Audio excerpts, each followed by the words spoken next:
Fundamental 2, é interessante que o termo não aparece, né, nos parâmetros de língua portuguesa do Fundamental 2.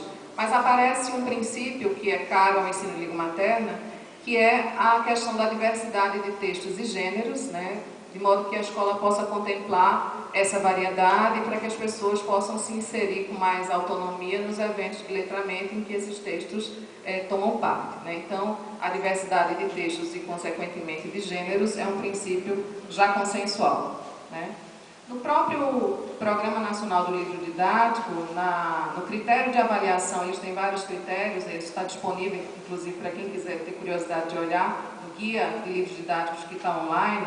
Um dos critérios de avaliação positiva para os livros é se a produção cultural específica para os adolescentes, por exemplo, quadrinhos, almanaques, suplementos de jornais, etc., está representada nos textos de leitura apresentados aos alunos, né? Então, os quadrinhos, segundo esses documentos todos oficiais, precisam estar na escola, inclusive nos materiais didáticos. Muito bem. Em relação a essa leitura ensinada e didatizada, né, a gente vai olhar um pouco essas décadas, claro, fazendo um panorama rápido, apenas com alguns exemplos pinçados, para que a gente possa ter uma ideia dessa evolução, sem pretensão de esgotar. Então, década de 70, 80, e meados de 90, final de 90, 2000 e 2010, e essa junção dessas décadas de 80 e meados de 90, justamente porque ela precede o próprio lançamento dos parâmetros, e é um momento em que a ênfase na leitura e na escrita, do ponto de vista das pesquisas em linguística aplicada, etc., ela permaneceu como um paradigma que atravessou esses anos e, portanto, eu juntei como se fosse um momento só histórico. Bom, para situar um pouco a questão dos livros didáticos, é importante lembrar que eles são sempre objetos multifacetados, né, que amalgamam orientações curriculares, tradições escolares e projeções acerca dos processos de aprendizagem, e fazem isso de modo bastante heterogêneo. Então, é possível que você encontre no mesmo momento histórico, a partir das mesmas orientações curriculares, obras bastante diversificadas. Isso a gente vai ver um pouquinho nos exemplos.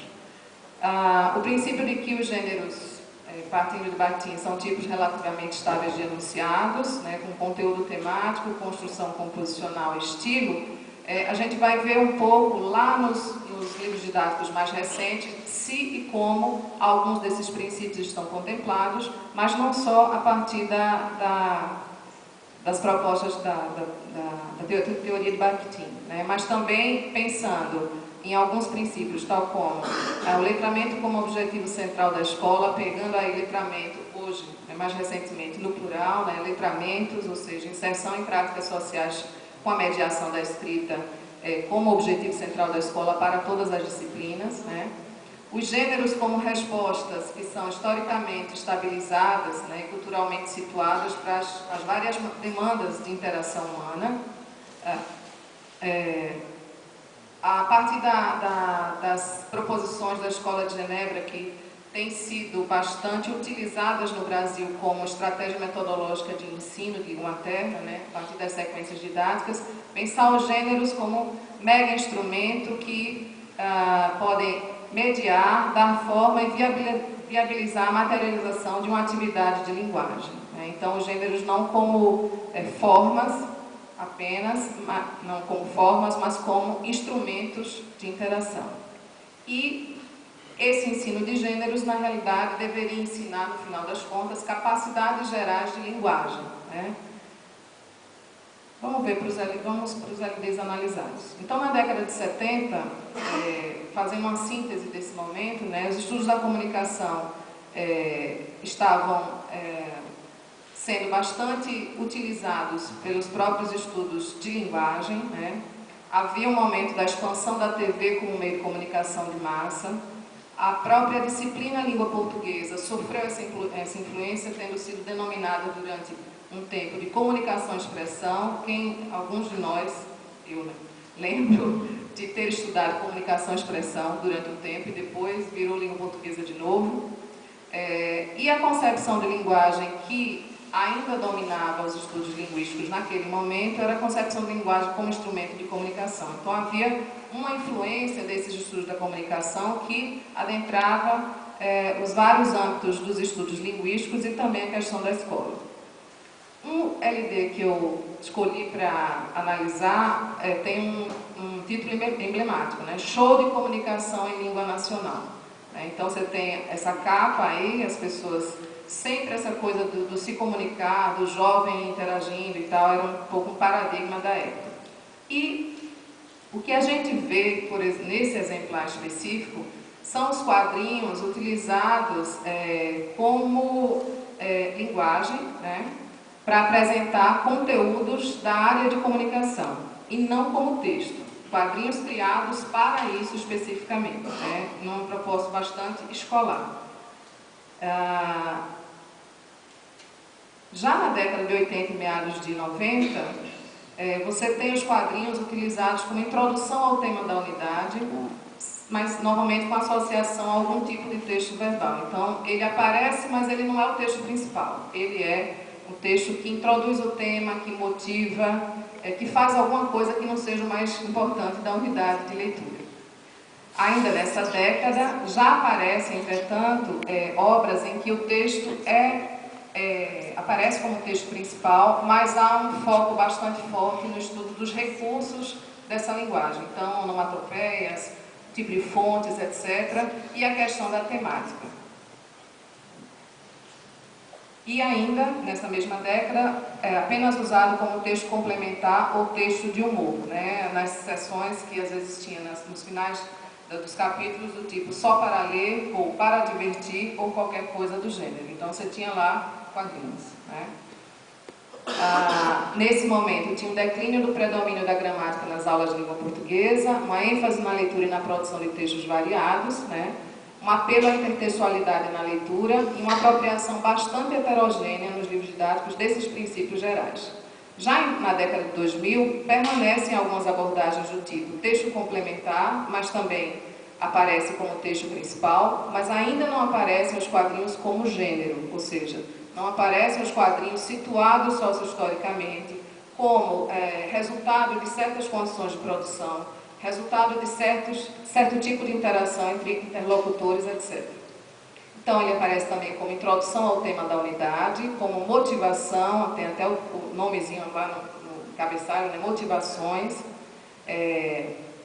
E aparecem coisas muito estranhas, como esse livro, em que todo ele é construído da seguinte maneira: você tem um texto autoral sobre algum aspecto linguístico, e os textos de leitura são boxes e links. Então, o texto principal não é o texto autêntico, o texto principal é o texto do livro didático, né? Mas esse é um caso à parte que eu trouxe só para exemplificar como é heterogênea essa produção. Então, nessa década já havia uma certa influência dos parâmetros, embora eles tenham sido lançados bem para o fim, mas já estavam sendo elaborados desde meados de 1995, eles começaram a ser discutidos. Havia também uma ênfase na formação do leitor e a gramática começava a ser compreendida como ferramenta.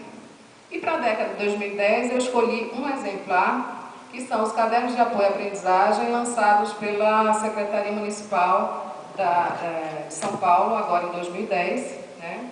E que tem como base o trabalho com sequências didáticas com base em gêneros. Eu trouxe uma sequência didática de quadrinhos, lembrando que as sequências didáticas têm, por princípio, serem módulos interligados, com modelos do gênero, fazendo uma análise linguístico-discursiva do gênero e supondo uma produção inicial e uma produção final. Isso nunca é possível porque a produção inicial, na concepção de Dawes e Neuli, é que guiaria a montagem da sequência. Sendo assim, era impossível fazer isso com um material pré-fabricado, tá?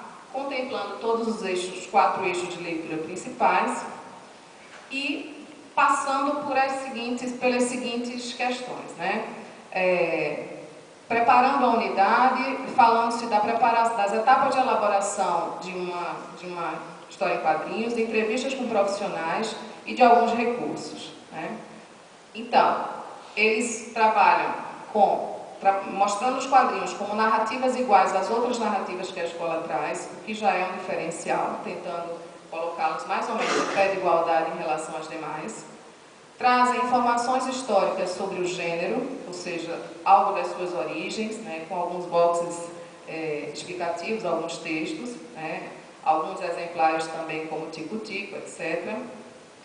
Trabalham também com as estratégias discursivas envolvidas em histórias em quadrinhos ou em tiras, né, como o humor e a quebra da expectativa e os recursos visuais. Também trazem definições teóricas de histórias em quadrinhos, cartoon, charge, tira, naquela perspectiva de que a escola tem que dar nome às coisas e definir e classificar de um jeito muito claro, né? Tem que ensinar de uma forma muito definitiva, embora a gente saiba que há inúmeras discussões em relação a essas definições. Trabalha também na perspectiva da ativação de conhecimentos prévios dos leitores, ou seja, supõe que a leitura em quadrinhos já é uma prática realizada pelos leitores, então trabalha com personagens, bordões de personagens, etc. Né? Existe também um material anexo, que é o DVD, em que há uma entrevista com um especialista, né? O que são HQs, com um profissional sobre como são produzidas, o que é uma novidade, porque você trabalha com o contexto de produção do gênero, algo que está absolutamente ausente em todas as outras obras que eu analisei anteriormente, ou seja, pensar o gênero a partir das suas condições de produção, quem produz, em que condições, para quem. Inclusive tem entrevistas com jovens, tem entrevistas com a pessoa que está lá no fim da sala também, o Sr. Paulo Ramos, como especialista. Ele está no DVD, mas vocês não vão vê-lo no DVD, não trouxe para vocês. Tem também o trabalho com os elementos das narrativas em quadrinhos, ou seja, um trabalho por dentro. Se a gente pensar do ponto de vista do estilo, na perspectiva de Bakhtin, teria a ver também com como você constrói o conteúdo temático com recursos estilísticos. E aí trabalha-se com super-heróis, surgimento e contexto histórico, também com a questão dos anti-heróis, né, para a identificação com os leitores, para o tom humorístico também. E aqui tem algo bastante interessante, que é mostrar a leitura dos quadrinhos entremeada com questões do livro didático, algo que absolutamente não aparece em nenhum quadrinho autêntico. O quadrinho você lê de cabo a rabo. No livro didático eles fazem essa didatização. Mostram um pedaço, perguntam, mostram outro pedaço, perguntam. Escolarizam bastante nesse caso a leitura, né? Há também o trabalho com estratégias de predição e na produção escrita já se pede não só escrita, mas escrita e desenho, tá? E para isso se trabalha também com alguns aspectos da linguagem das histórias em quadrinhos e os efeitos de sentido, como o plano, né, as próprias onomatopeias, né, que efeitos de sentido elas podem trazer.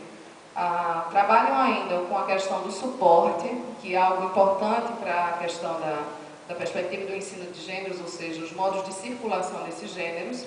Trazem modelos desse gênero e modelos de linguagem desse gênero, como, por exemplo, modelos de olhos, de bocas, né, e de rostos, de como desenhar, né, já que é uma linguagem que a imagem aparece, é preciso ter esses modelos também. Trabalham com a alimentação temática e tocam também na produção contemporânea dos clássicos em quadrinhos, que eu não vou aqui dizer se são versões, adaptações, eu não vou entrar nessa seara, que eu tenho um pouco de juízo. Isso eu deixo para quem está estudando, porque é bem confuso, é bem polêmico, inclusive.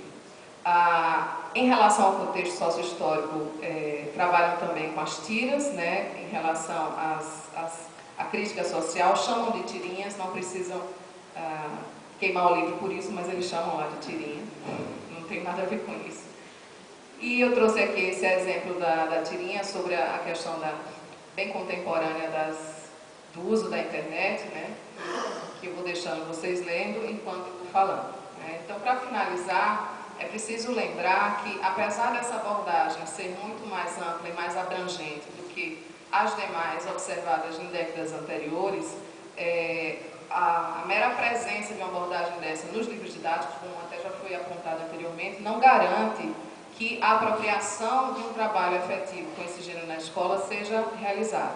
Por uma razão muito simples, né? Porque a gente tem que pensar que na dinâmica da sala de aula, os livros didáticos, eles na realidade não são os condutores do processo, né? Eles trazem uma pista do que é que se pretende em relação ao ensino-aprendizagem, mas na realidade as escolhas feitas pelo professor é que guiam toda a questão. Obrigada.